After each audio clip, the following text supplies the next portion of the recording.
Anak berucap di depan ibu saat beberapa jam sebelum kematian, bersaksikan Allah dan ibunya. Dia kata, wahai ibu, bersaksilah bahawa anak kamu tidak pernah melakukan jenayah dan maksiat kepada Allah Subhanahu wa ta'ala. Punya salih anak ni. Anak kita mesti kena didik untuk kenal Allah. Bagi tahu dia siapa Allah. Tengok langit, tunjuk langit, Allah cipta langit. Muka kena angin, sepoi-sepoi bahasa sedap, Allah hantar angin. Waktu makan, suap makanan masuk mulut, Allah kurniakan rezeki.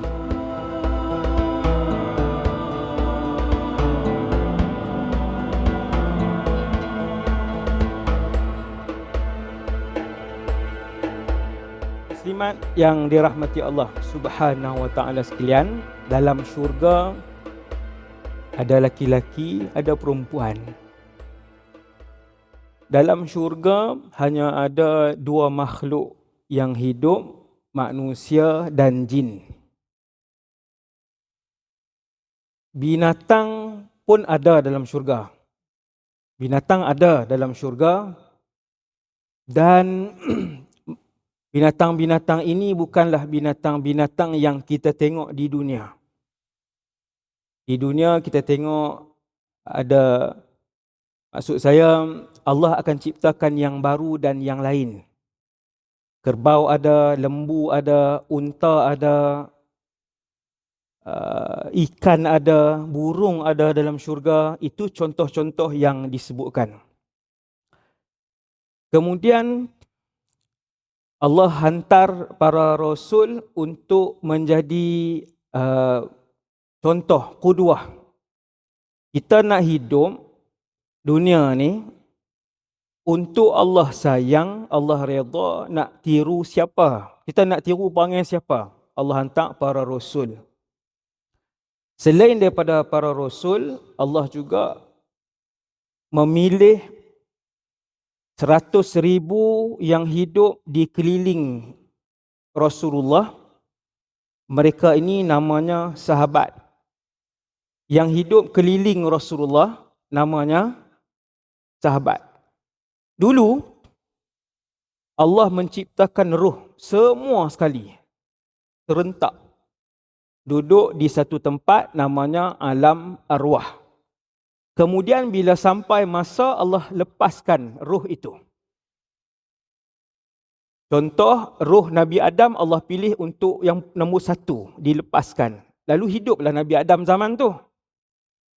Kemudian Allah pilih ruh Nabi Musa, ruh Fir'aun, dan malam sampai hari ini Allah pilih ruh kita untuk berada atas dunia ni, hidup sebentar kemudian menuju ke akhirat. Allah pilih lebih kurang 100,000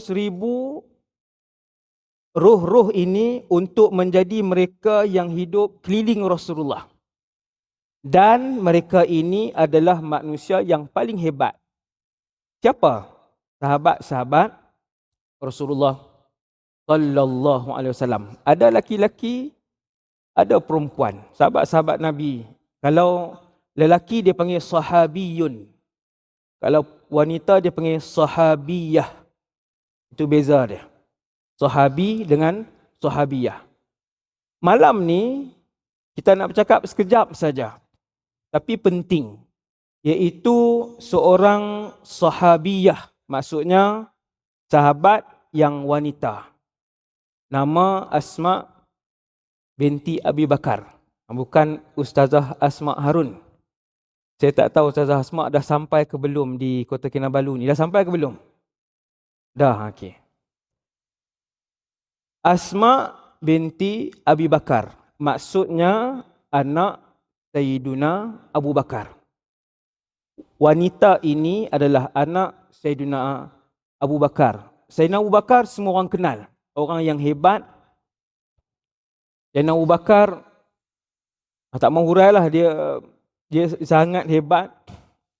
Lelaki pertama yang masuk Islam, paling rapat dengan Rasulullah. meninggal umur sama macam Nabi, 63, hari yang sama macam Rasulullah, bukan hari yang sama, hari yang berlainan, cuma tahun yang berlainan, hari yang sama.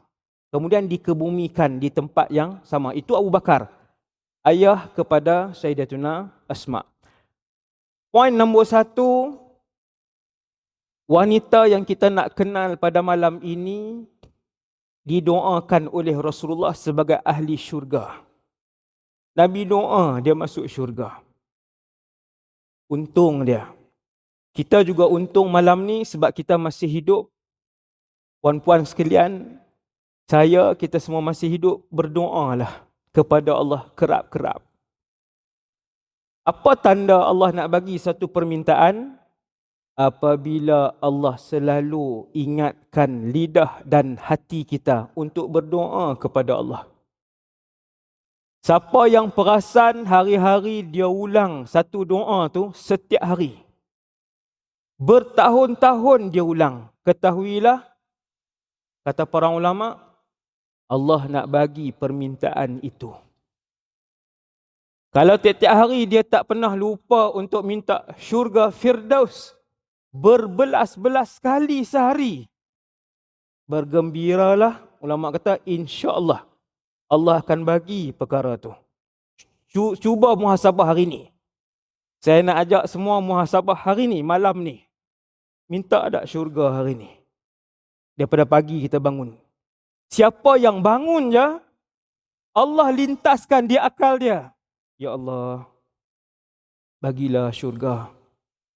Dia bangun nak urus anak, nak urus diri dia, nak setrika baju, nak pergi kerja, nak buat makan, nak macam-macam dia fikir. Tapi bila bangun, terus terlintas, tak gosok gigi lagi, tak masuk tandas lagi. Allah lintaskan di fikiran dia, di hati dia, untuk dia berdoa.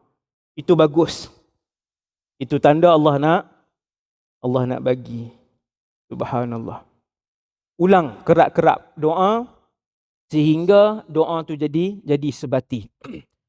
Asma binti Abi Bakar ni, nombor 1 poin dia sahabat. Maksudnya hidup pada zaman Nabi, Islam, mati dalam keadaan Islam, sempat bersua muka dengan Rasulullah. Baru boleh jadi sahabi. Hidup pada zaman Nabi, mati dalam keadaan Islam, sempat bertemu muka dengan Nabi, baru dapat title sahabi ataupun sahabiyah. Ada orang hidup zaman Nabi, Islam, tapi tak sempat bertemu muka dengan Rasulullah. Maka dia tak dapat pangkat sahabi. Seperti Uwais ibn Amir Al-Qarni. Uwais dia duduk di Yaman. Dia Islam, hidup zaman Rasulullah. Dia di Yaman, Nabi di Madinah. Tapi pernah jumpa tak? Tak pernah. Maka Uwais tabi'in. Dia tabi'in. Sebab dia tak bertemu muka dengan Nabi. Poin nombor 4.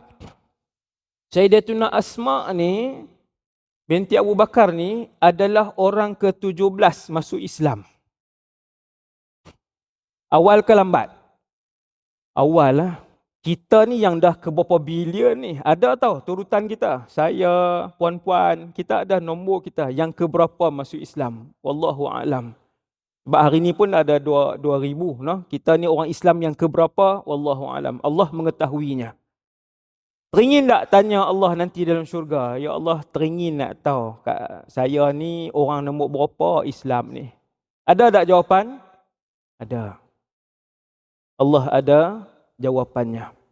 Ada banyak soalan. Saya sendiri kadang-kadang duduk dalam kereta, kadang-kadang iktikaf dalam masjid, dia datang soalan-soalan yang kita teringin tanya. Simpan soalan-soalan tu untuk kita tanya Allah Subhanahu Wa Taala nanti dalam syurga, insya-Allah. Tidur ke lena ni? Jaga. Okey. Poin yang seterusnya. Orang ke-17 masuk Islam. Itu poin yang seterusnya di kalangan umat Nabi sallallahu alaihi wasallam. Maksudnya orang yang awal masuk Islam. Sayyidina Abu Bakar namanya Abdullah bin Uthman. Kita selalu sebut Abu Bakar ibn Abi Quhafah. Itu nama yang masyhur, Abdullah bin Uthman.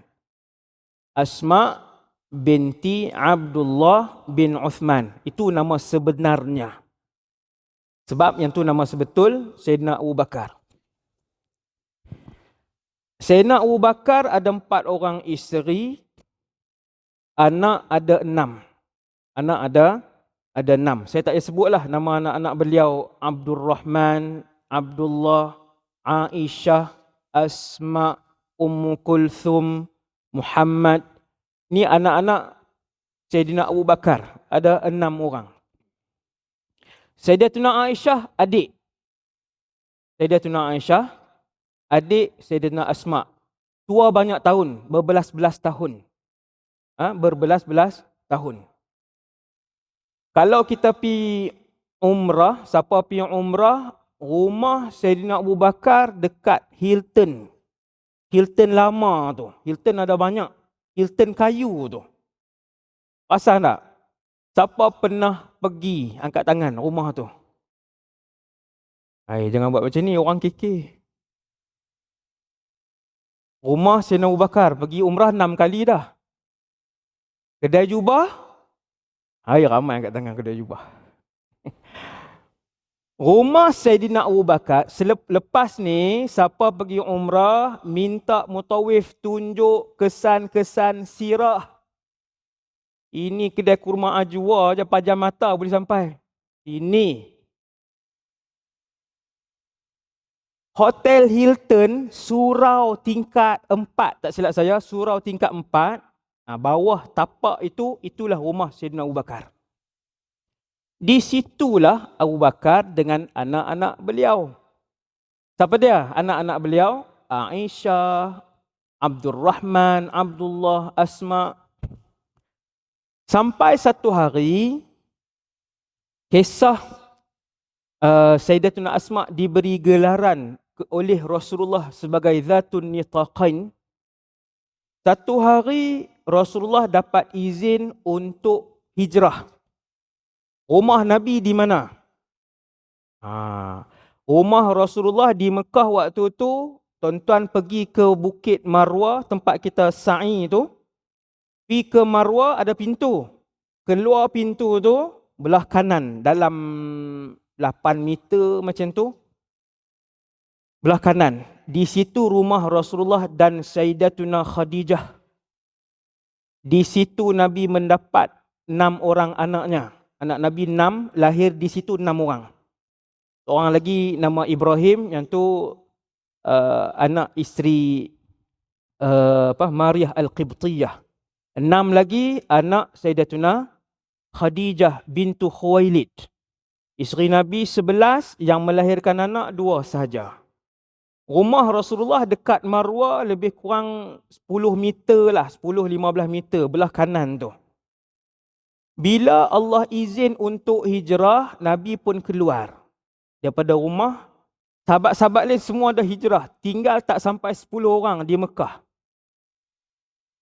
Tuan-tuan yang pernah pergi umrah, bayangkan Mekah, angkat semua hotel.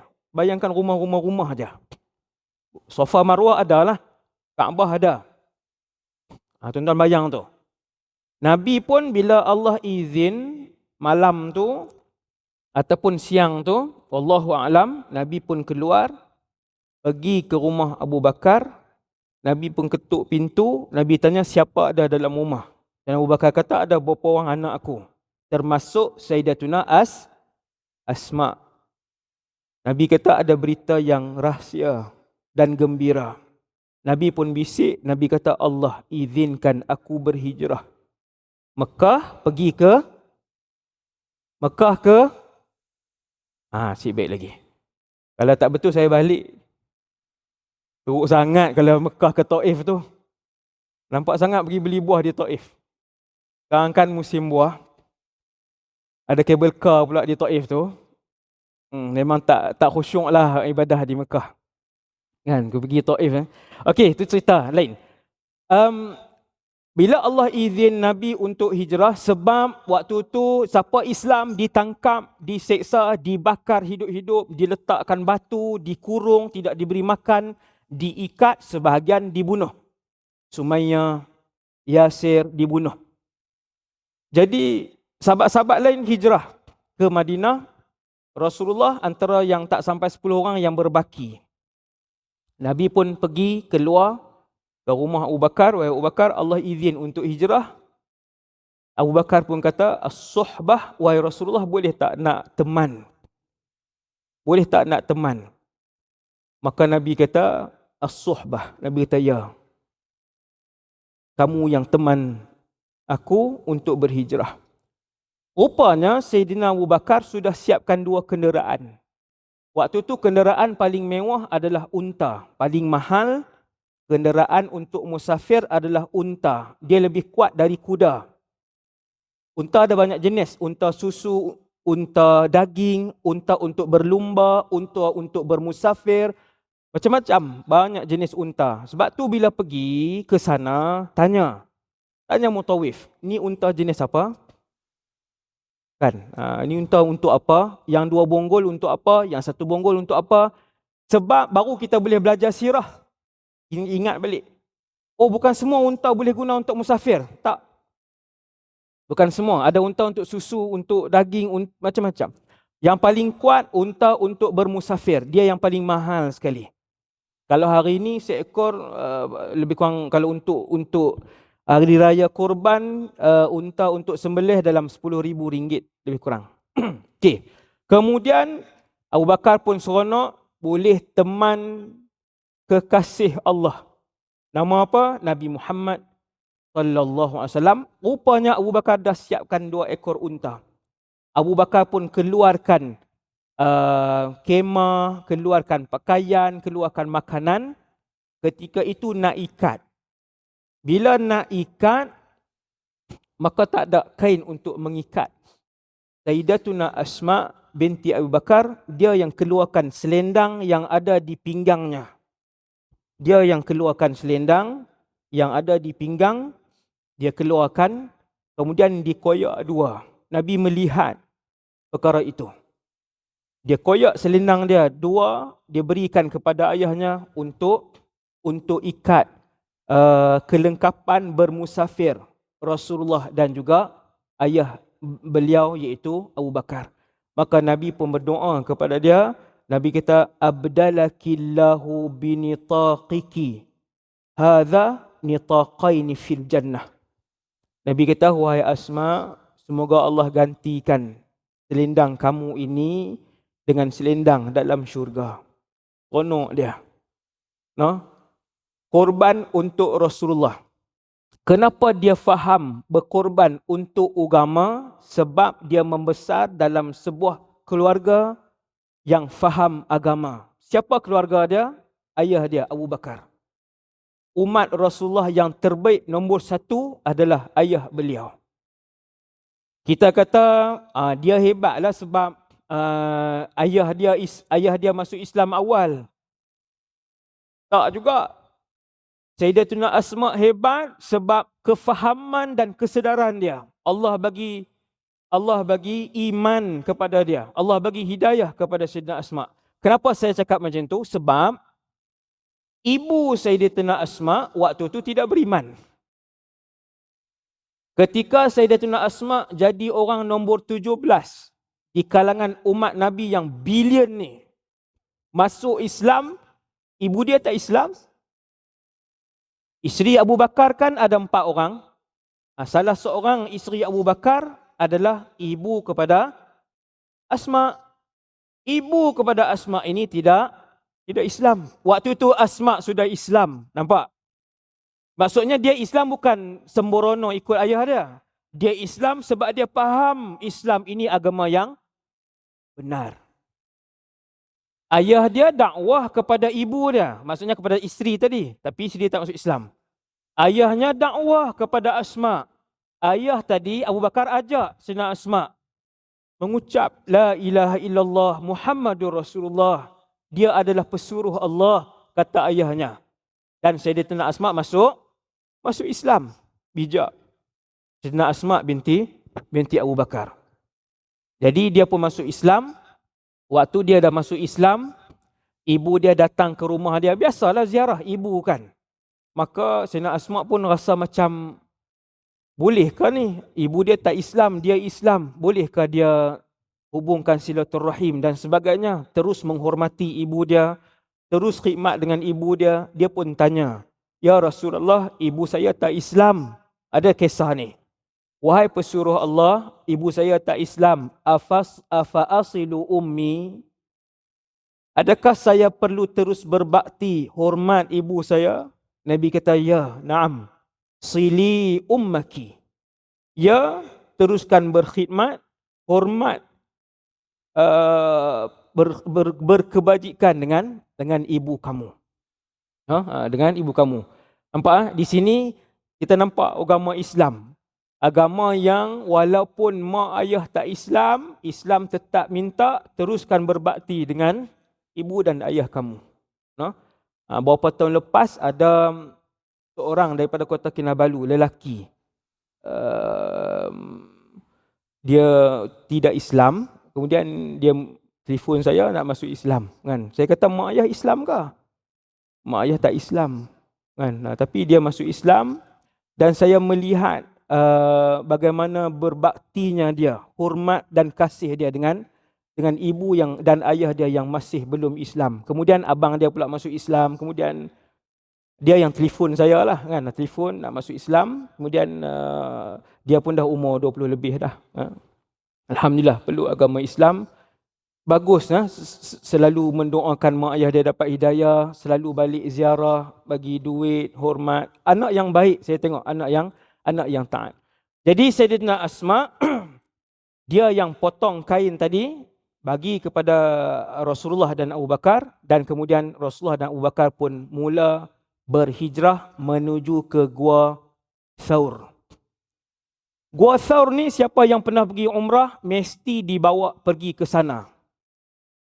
Dia gunung, Gua Thawr ni di atas puncak gunung. Kalau nak daki lebih kurang 2 hingga 3 jam. 4 kilometer daripada Mekah. 4 kilometer. Nabi berhijrah, Nabi tak terus ke Madinah sebab kerajaan Mekah keluarkan hadiah, siapa yang boleh tangkap Muhammad, hidup atau mati, diberikan ganjaran 100 ekor unta. Kalau seekor unta RM10,000, 100 ekor unta berapa? Cuba jawab. Tak ada jawapan. 1 ekor unta RM10,000, 100 ekor unta sejuta. Lebih kurang sejuta. Kerajaan Mekah buat, siapa dapat tangkap Muhammad, 100 ekor unta. Maka ini Madinah. Saya buat cawan ni. Ini Madinah. Ini Mekah. Bila Nabi nak berhijrah, Nabi tak guna jalan ni. Nabi patah kebalik ke belakang. Gua Thawr, dia ke belakang. Dia bukan ke depan. Sebab apa? Sebab kalau Nabi guna jalan biasa, Nabi akan terus ditangkap. Maka kebijakan Rasulullah dan Abu Bakar, mereka berpatah balik ke belakang selama 3 hari, 3 malam. Di mana mereka tidur? Mereka bersembunyi di Gua Thawr. Siapa yang pergi umrah, mesti dibawa ke Gua Thawr. Mutawif akan tunjuk, itulah Gua Thawr. Tinggi tuan-tuan, perempuan. Lebih kurang 2 atau 3 jam. Saya sendiri pun tak naik lagi. Sebab tengok, kalau naik itu, saya bila pergi ke Mekah, saya buat kira-kira kalau naik, sekejap lagi balik, letih, terlepas Zuhur, terlepas solat asar kan. Yang tu sangat rugi. Sebab 1 rakaat berapa kali? 100,000. 1 rakaat di dalam Masjidil Haram, 100,000 rakaat di luar. Dia punya pahala dia. Siapa yang bagi 1 rial dalam Masjidil Haram, dia tengok tepi dia ada orang susah kan? Bagi 1 rial. Allah ganda 100,000. Ramai terlepas pandang. Duduk dalam masjid pun main handphone lagi. Dia tengok kan 45 minit lagi keluar handphone. Buka Facebook habis 45 minit. Rugi dia. Satu subhanallah dalam Masjidil Haram sama dengan 100 ribu. Subhanallah 100 ribu. Jadi itu cerita lain tu. Dah keluar tajuk dah tu. Kemudian Rasulullah naik dengan Abu Bakar masuk ke dalam Gua Thawr. Siapa yang bawa berita? Dua orang. Abdul Rahman bin Abu Bakar, Asma binti Abu Bakar. Abdul Rahman ni abang, Asma adik. Abdul Rahman bawa berita, Asma bawa makanan. Sayyidatuna Asma binti Abu Bakar bawa makanan. Kita hari ni nak hantar makanan 300 meter, naik apa? Naik motor, naik kereta. Kalau tak ada kenderaan, tak bantu orang. Tak ada kenderaan, tak boleh bantu orang. Sayyidatuna Asma, beliaulah yang keluar daripada rumah, Hilton tadi. Zaman tu tak ada Hilton lah, tempat tu. Keluar daripada rumah 4 kilometer ke Gua Thawr untuk menghantar makanan kepada Rasulullah sallallahu alaihi wasallam dan ayah beliau. Siapa yang hantar makanan selama 3 malam? Asma binti Abu Bakar. Ini malam ni yang kita nak tengok satu orang wanita yang membesar dalam sebuah rumah yang hebat, dibesarkan oleh seorang ayah manusia yang paling hebat selepas Rasulullah sallallahu alaihi wasallam di kalangan umat Nabi Muhammad. Dia dibesarkan dalam rumah itu. Maka Asma tak takut. Dan waktu dia masuk Islam, umur Sayyidatuna Asma tidak melebihi 14 tahun. Tingkatan berapa? Tingkatan 2. Masuk Islam, umur tidak melebihi 14 tahun. Malam ni kita semua bakal fikir. Semua bayang anak masing-masing yang berumur 14. Takat mana pemikiran anak kita tentang Islam? Tanggungjawab dia dengan Allah. Tanggungjawab dia dengan Rasulullah. Dia faham tak dia kena ikut sunnah Nabi sallallahu alaihi wasallam? Anak kita faham tak untuk berdoa kepada umat Islam hari ini yang sedang dibunuh di Palestin? Anak kita sebut tak doa itu? Balik tanya anak kita. Pegang tangan anak kita yang umur 15, yang umur 16. Pernah tak dia lafazkan Allahumma ansuril Islam wal muslimin? Wahai Allah, dalam bahasa Melayu pun tak apa. Tolonglah agama ini dan orang-orang Islam yang tertindas hari ini. Ada tak doa itu? Abu Bakar ajar anak dia 14 tahun. Tingkatan 2. Untuk apa? Untuk menyebut Asyhadu an la ilaha illallah wa asyhadu anna Muhammadan Rasulullah. Malam ni kita faham. Malam ni kita faham macam mana nak mula pendidikan anak kita. Mesti kena didik untuk kenal Allah. Bagi tahu dia siapa Allah. Tengok langit, tunjuk langit, Allah cipta langit. Muka kena angin, sepoi-sepoi bahasa sedap, Allah hantar angin. Waktu makan, suap makanan masuk mulut, Allah kurniakan rezeki.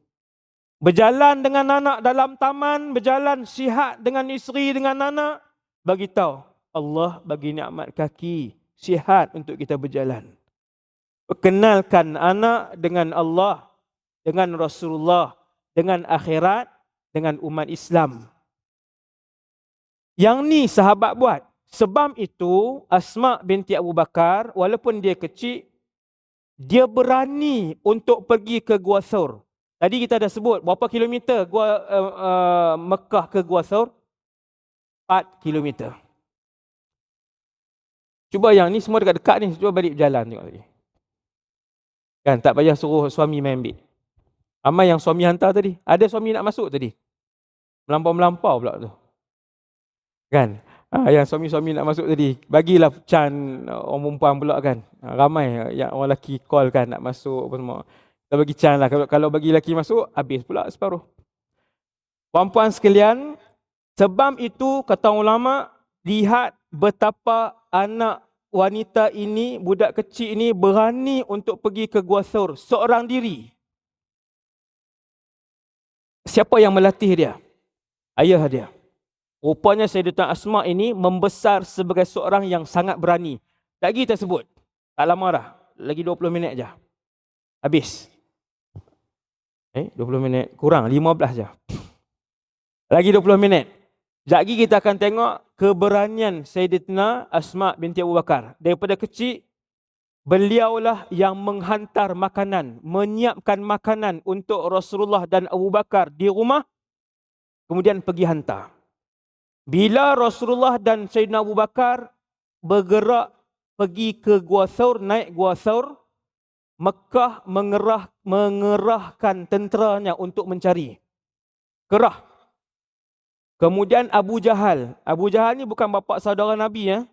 Abu Lahab bapa saudara Nabi. Abu Talib bapa saudara Nabi. Abu Jahal bukan bapa saudara Nabi. Dia sangat bengis. Dia pernah memukul kepala Rasulullah sallallahu alaihi wasallam. Abu Jahal bila dapat tahu Abu Bakar dah tak ada di rumah, Muhammad sallallahu alaihi wasallam tak ada di rumah, dia pergi ke rumah Abu Bakar. Kita boleh bayang di Hilton tu, dekat situ, dia ketuk pintu dengan kuat. Kata Sayyidatuna Asma, Abu Jahal mengetuk pintu dengan kuat, lalu dibuka, lalu dia tanya, "Di mana ayah kamu?" Dan Asma kata tak tahu. Kemudian dia kata, "Bagi tahu di mana ayah kamu pergi." Sayyidina Asma kata, "Aku tidak tahu di mana ayahku."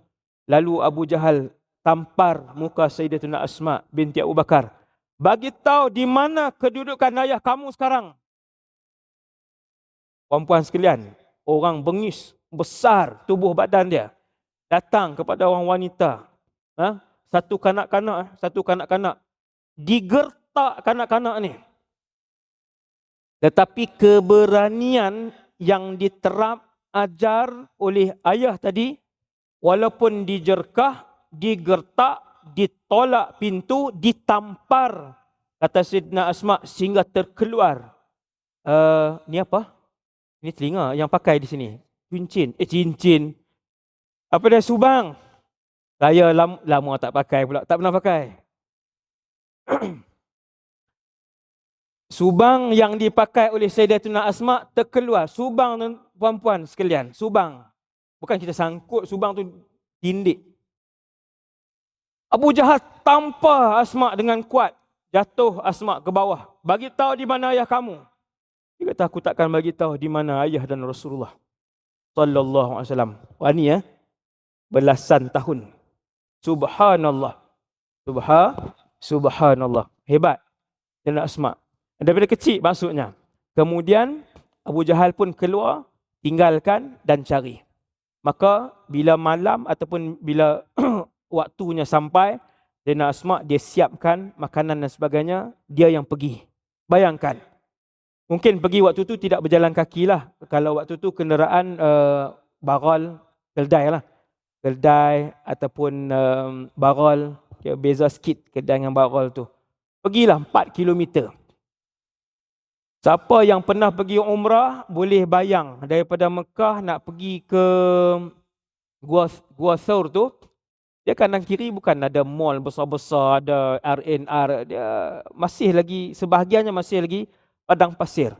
Bayangkan ketika itu dalam suasana yang mengerikan, menakutkan, yang bahaya, Sayyidatuna Asma binti Abu Bakar seorang diri membawa makanan kepada Rasulullah sallallahu alaihi wasallam dan daki bukit yang tinggi tadi. Dia yang daki, radhiyallahu anha, hebat, masya-Allah. Daki sampai atas, bagi makanan, turun. Esok pergi pula, tiap-tiap hari tiap hari. Masya-Allah. Saya bila pergi, tiap-tiap kali pergi saya tengok, saya perhati gunung itu, saya teringat. Bila kita belajar sirah, kita pergi Mekah, pergi Madinah, sampai di mana-mana, kita akan recall maklumat tu. Oh, di sini, yang ni yang berlaku ni. Di sini yang berlaku ni.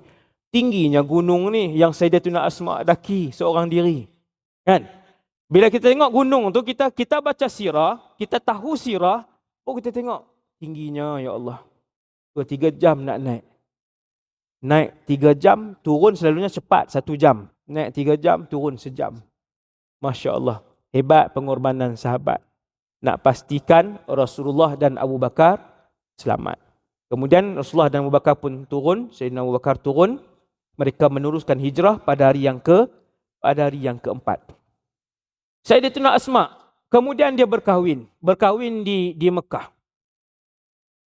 Sayyidatuna Asma berkahwin di kota Mekah. Dia tak pilih lelaki kaya. Siapakah lelaki pilihan Sayyidatuna Asma?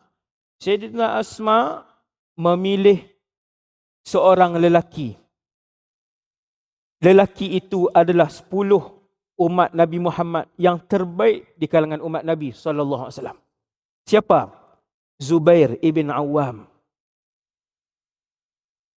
Kata Sayyidatuna Asma, bila saya berkahwin dengan Zubair, Zubair tidak memiliki apa-apa harta. Lepas ni nama Zubair laku. Pakat cari Zubair dalam Facebook. Memang tak jumpa lah Zubair ni. Saya hari Selasa tu puan, saya tahnik lebih kurang 100 orang bayi di sekolah. Setiap hari Selasa pagi. Ramai datang. Satu Malaysia datang tahnik. Nama-nama sahabat ni jarang orang namakan. Nama-nama sahabat yang hebat. Kan? Kadang sedih juga. Nama-nama yang hebat. Zubair bin Awam ini salah seorang yang Nabi sebut nama dia. Nabi kata Zubair fil jannah. Kamu dalam syurga, kata Nabi. Hebatlah. 10 yang Nabi jamin syurga, salah seorang nama Zubair ibn Awam. Isteri Asma binti suami Asma binti Abu Bakar. Tapi miskin. Sanggup tak? Tengok hari Minang yang main, tengok kereta. Alamak, kereta Proton. Kerja apa? Kan saja. Tapi solat duha rajin.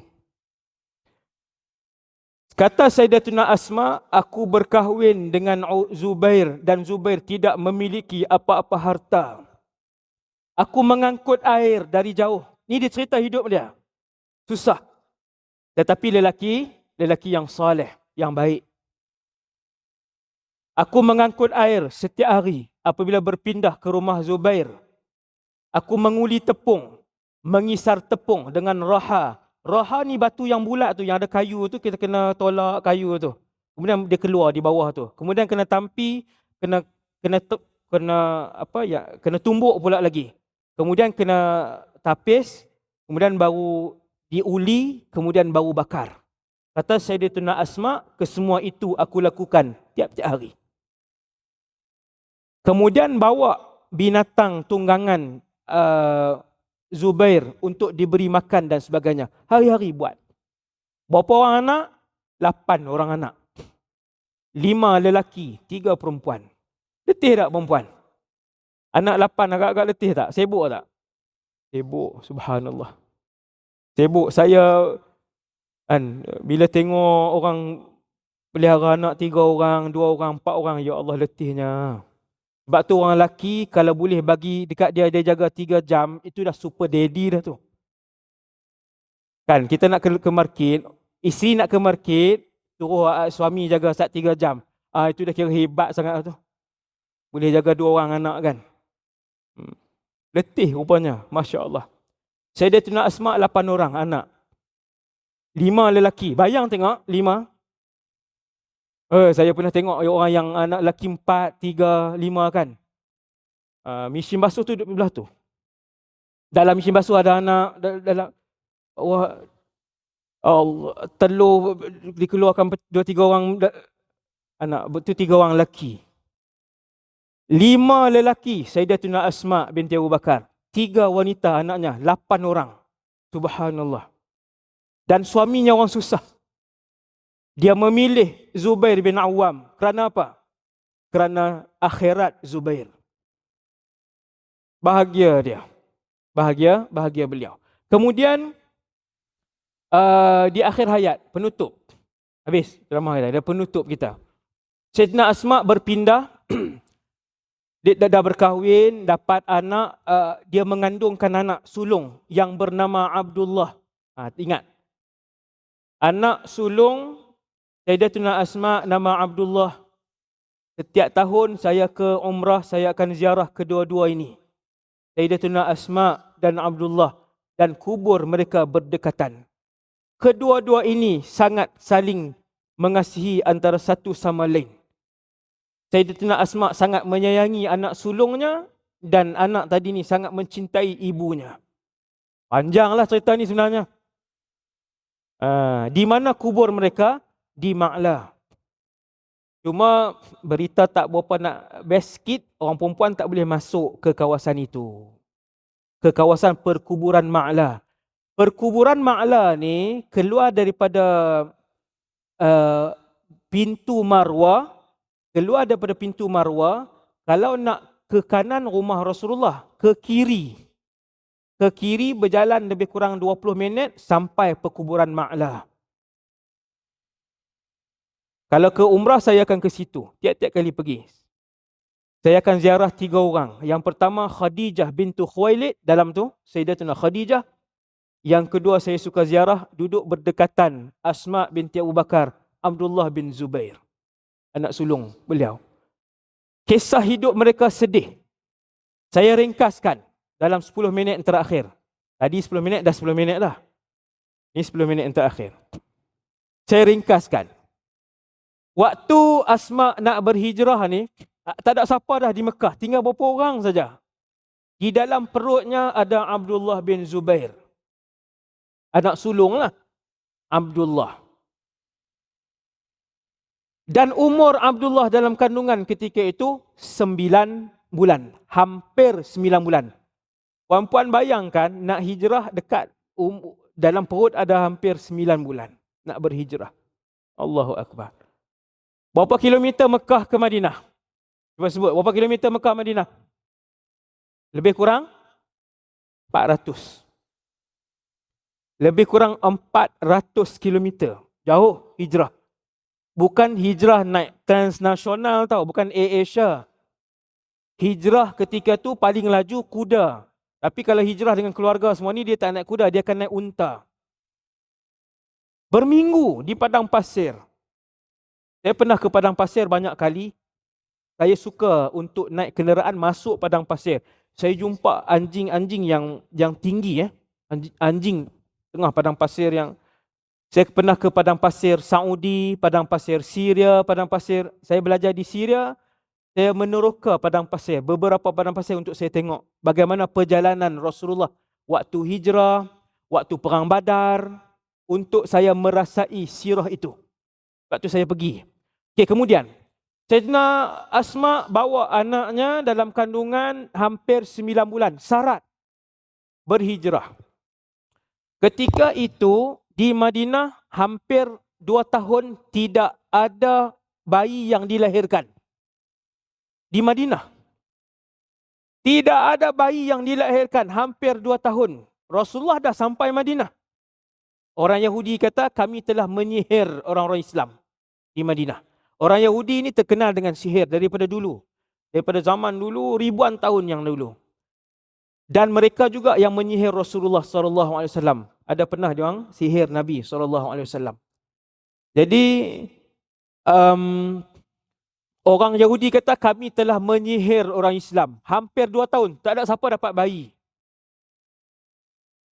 Sayyidatuna Asma menyelamatkan maruah orang Islam. Dia berhijrah dalam kandungan dah 8 bulan lebih. Sampai di Quba, kata Sayyidatuna Asma, Quba, tahu kan Quba? Semua orang tahu. Quba ni dekat dengan Masjid Nabawi. Kalau berjalan kaki hari ni, berjalan kaki lebih kurang 30 minit. Dia ada laluan cantik sekarang ni. Dia dah buat macam taman tu. Kanan dan kiri ada kedai yang mengasyikkan. Tu. Bagi yang menarik perhatian. Rasulullah akan berjalan kaki tiap-tiap pagi Sabtu ke Masjid Quba untuk solat di Masjid Quba. Jadi siapa yang pergi umrah kalau hari Sabtu ambil sunnah tu. Balik naik teksi lah, tak larat lah nak pergi balik. Pergi jalan kaki. Dia ada laluan pejalan kaki yang sangat cantik sekarang ni. Ada pokok, ada bunga, ada kedai kanan kiri sampai Masjid Quba. Jadi Sayyidatuna Asma, dia berhijrah, dalam perut dia ada Abdullah. Dia sangat sayang anak sulung tadi yang selalunya anak sulung lah yang lalu susah dan payah dengan mak ayah ni. Dan dia melahirkan anak di Quba. Maka kelahiran Abdullah dinantikan, disambut dengan takbir oleh penduduk Islam di Madinah. Semua suka. Di Madinah ketika tu bila Abdullah dilahirkan, semua suka sebab Yahudi sedang menuduh orang Islam takkan dapat anak lepas ni. Kami dah sihir. Bulan pertama, bulan kedua, bulan ketiga, bulan ke-12, bulan ke-13. Panjang tempohnya. Akhirnya datang Sayyidatuna Asma, dia melahirkan anak sulungnya Abdullah bin Zubair. Lalu Sayyidatuna Asma bawa Abdullah tu pergi ke pangkuan Rasulullah. Nabi pun ambil, Nabi peluk, Nabi cium Abdullah, Nabi pun tahnik Abdullah yang saya sebut tadi ni. Tahnik, Nabi ambil buah kurma, Nabi gigit-gigit, Nabi tahnik Abdullah. Perkara pertama yang masuk ke dalam mulut Abdullah bin Zubair adalah air liur Nabi SAW. Membesarlah cucu Sayyidina Abu Bakar ini di dalam sebuah rumah yang penuh dengan ketaatan. Ibu yang alim dan taat, ayah yang alim dan taat. Kata penduduk Madinah, kami tidak pernah menjumpai dua wanita yang lebih hebat bersedekah daripada Aisyah dan Asma. Beza sedekah Aisyah dan Asma ialah satu sahaja, iaitu Aisyah suka mengumpulkan wang, bila cukup dia akan sedekahkan. Adapun Sayyidatuna Asma, falam yaddakhir li ghadin qat. Sayyidatuna Asma bila dia nak bersedekah, kalau ada 6 biji kurma, 6 akan dihabiskan pada hari yang sama. Dia tidak pernah menyimpan harta di dalam rumahnya, Asma binti Abu Bakar. Tak pernah. Seluruh penduduk Madinah tahu Asma tidak menyimpan harta di dalam rumahnya. Ini ibu Abdullah bin Zubair, anak sulung tadi ni. Dibesarkan Abdullah bin Zubair ni, ibu dia besarkan, ayah dia Zubair bin Awam besarkan. Atuk pun orang hebat. Atuk siapa? Abu Bakar bin Abi Quhafah. Membesarlah Abdullah bin Zubair. 5 minit terakhir. Minta maaf. Okay, last dah insyaAllah. 5 minit yang terakhir. Sayyidatuna Asma pindah ke Mekah. Kan anak 8 orang pindah ke Mekah. Semua dah besar.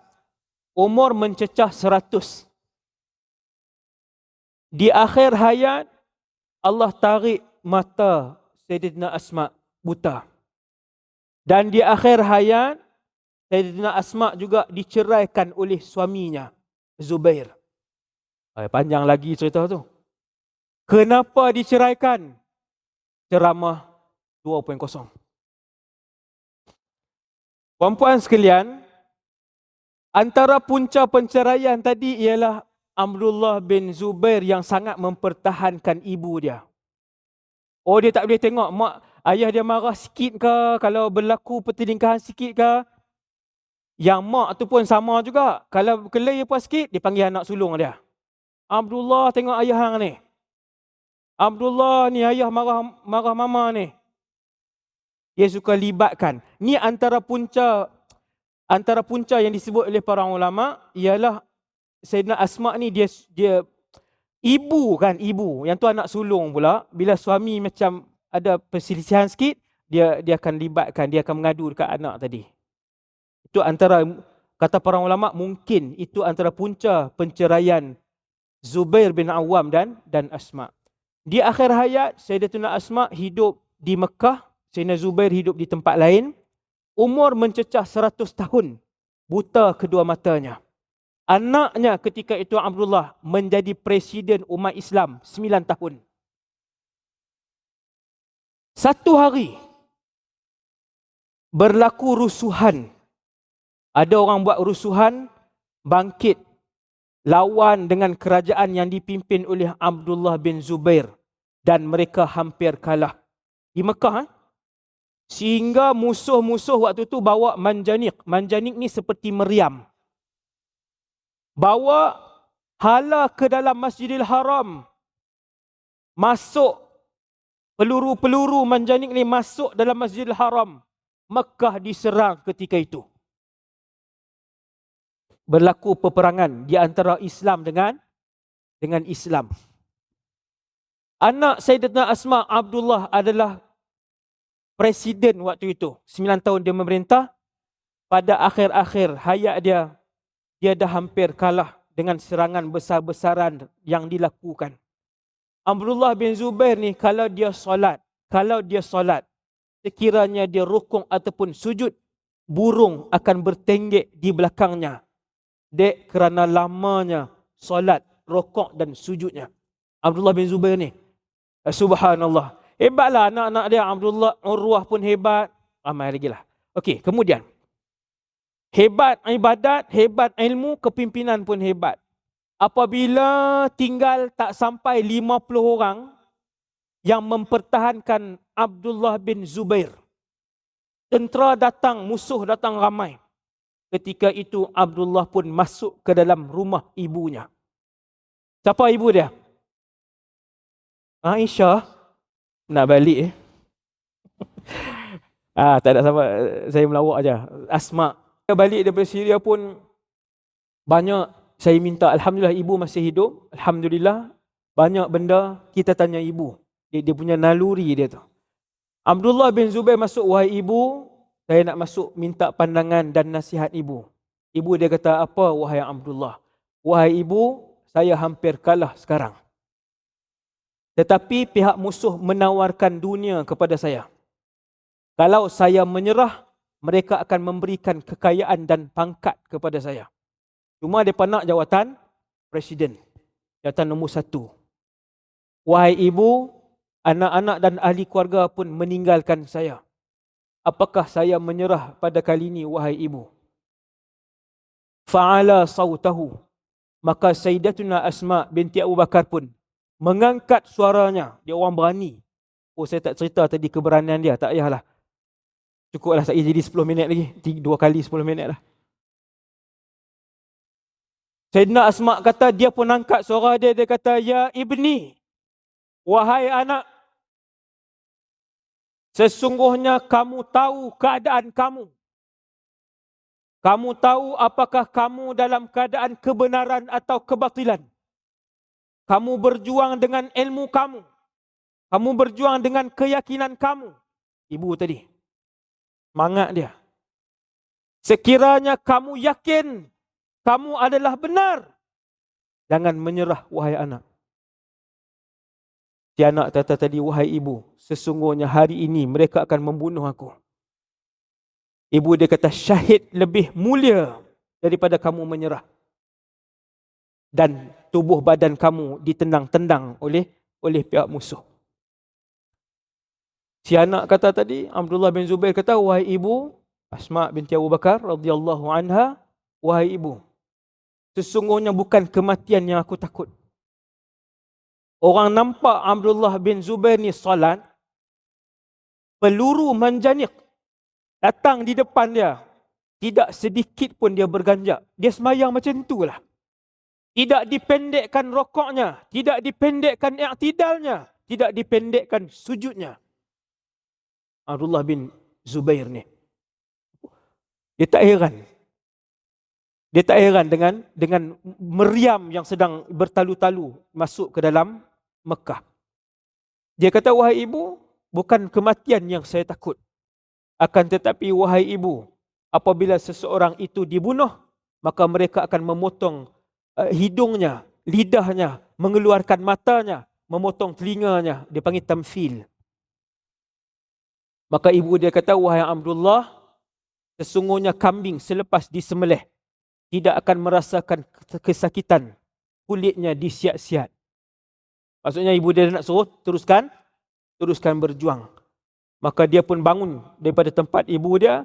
Dia kata, burikti min ummin, kamu adalah ibu yang penuh dengan keberkatan. Ibu yang penuh dengan keberkatan. Sesungguhnya pada waktu sekarang ini tidak sedikit pun aku takut, wahai ibu. Tidak sedikit pun aku gentar. Ya ummah, tengok apa anak ni sebut. Wahai ibu, dengan nama Allah, aku menyebut di depan kamu, sebelum kematian aku sebentar lagi, bahwasanya aku tidak pernah melakukan maksiat kepada Allah Subhanahu wa taala. Dahsyatnya perempuan sekalian. Anak berucap di depan ibu saat beberapa jam sebelum kematian, bersaksikan Allah dan ibunya. Dia kata, wahai ibu, bersaksilah bahawa anak kamu tidak pernah melakukan jenayah dan maksiat kepada Allah Subhanahu wa taala. Punya saleh anak ni. Ya Allah. Sikit lagi nak meninggal, sikit lagi akan dibunuh. Wahai ibu, janganlah kamu bersedih. Sebentar lagi aku akan menemu kematian. Ibu dia kata, aku tak pernah bersedih, wahai Abdullah. Sama-sama hebat. Aku hanya akan bersedih sekiranya kamu mati ala batil. Kamu mati dalam kesesatan, yang tu aku sedih. Tapi kamu mati sebagai pejuang, aku tak akan bersedih. Maka ibu dia pun kata, datang wahai Abdullah, untuk aku memeluk kamu buat kali yang terakhir. Perempuan boleh bayanglah waktu tu macam mana kan. Nak lepaskan anak, sikit lagi nak bertemu syahid. Ibu dia pun bangun, peluk, saling bertangisanlah dua orang tadi. Ibu dan anak tadi ni. Dua-duanya orang yang mulia, orang yang soleh. Maka keluarlah si anak tadi, menghabiskan saki-baki perjuangan, dan dia dibunuh serta disalib di sebatang kayu yang tinggi. Bukan saja dibunuh, diangkat jenazah dia, dimalukan, diikat. Disalibkan tu bukan ditukar kepada agama Kristian. Disalib ni maksudnya diletakkan kayu berbentuk T tu, kemudian dipaku tangan kanan dan kiri dia, diikat macam itulah, kan? Selepas dia dibunuh, ibu dia pun keluar, dibawa oleh orang keluar ke tepi Masjidil Haram. Datang seorang sahabat yang masyhur, alim, Abdullah bin Ibn Umar. Abdullah bin Umar, sahabat yang alim, masyhur. Dia kata, bersabarlah wahai Sayyidatuna Asma, sesungguhnya itu hanyalah jasad dan rohnya telah pun berada di sisi Allah. Ini orang-orang beriman bercakap. Tuan-tuan tengok di Palestin, perempuan tengok kan?